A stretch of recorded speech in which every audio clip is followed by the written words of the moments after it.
पहाड़ियों के बीच बसे एक अनोखे गांव में सैम नाम का एक शरारती लड़का रहता था। सैम को गांव की भेड़ों के झुंड की निगरानी करने का महत्वपूर्ण कर्तव्य सौंपा गया था।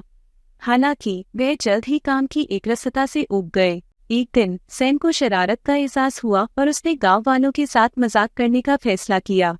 वह एक पहाड़ी की चोटी पर चढ़ गया और चिल्लाया, भेड़िया भेड़िया भेड़िया भेड़ पर हमला कर रहा है। घबराए हुए ग्रामीण घटनास्थल की ओर दौड़े, लेकिन सैम को अपनी सफल शरारत पर हंसते हुए पाया।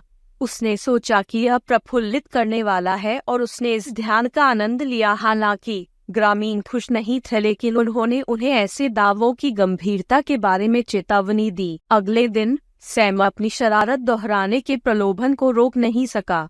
एक बार फिर वह पहाड़ी पर चढ़ गया और चिल्लाया, भेड़िया भेड़िया भेड़िया वापस आ गया है। एक बार फिर ग्रामीण उसकी सहायता के लिए दौड़े, लेकिन सैम को जोर जोर से हंसते हुए पाया।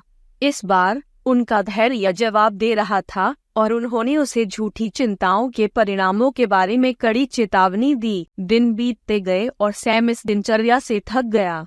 एक दोपहर जब वह झुंड को देख रहा था, एक असली भेड़िया उसके पास आया। डर ने उसे जकड़ लिया और वह चिल्लाया, भेड़िया भेड़िया इस बार यह असली है। लेकिन ग्रामीणों ने सैम की पिछली शरारतों को याद करते हुए उसके रोने को यह मानते हुए खारिज कर दिया कि यह एक और झूठा अलार्म था। अफसोस की बात है कि भेड़िए ने झुंड पर हमला कर दिया, जिससे काफी नुकसान हुआ। जब ग्रामीण बहुत देर से पहुंचे तो सैम को अपने कार्यों के गंभीर परिणामों का एहसास हुआ।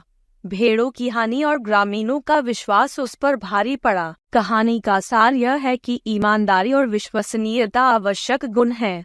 लगातार बेईमानी से विश्वास खत्म हो जाता है और जब कोई वास्तविक संकट आता है तो विश्वसनीयता महत्वपूर्ण हो जाती है। सैम की गैर जिम्मेदाराना हरकतों ने न केवल गांव को नुकसान पहुंचाया, बल्कि सभी के लिए सच्चाई के महत्व के बारे में एक सबक भी साबित हुआ।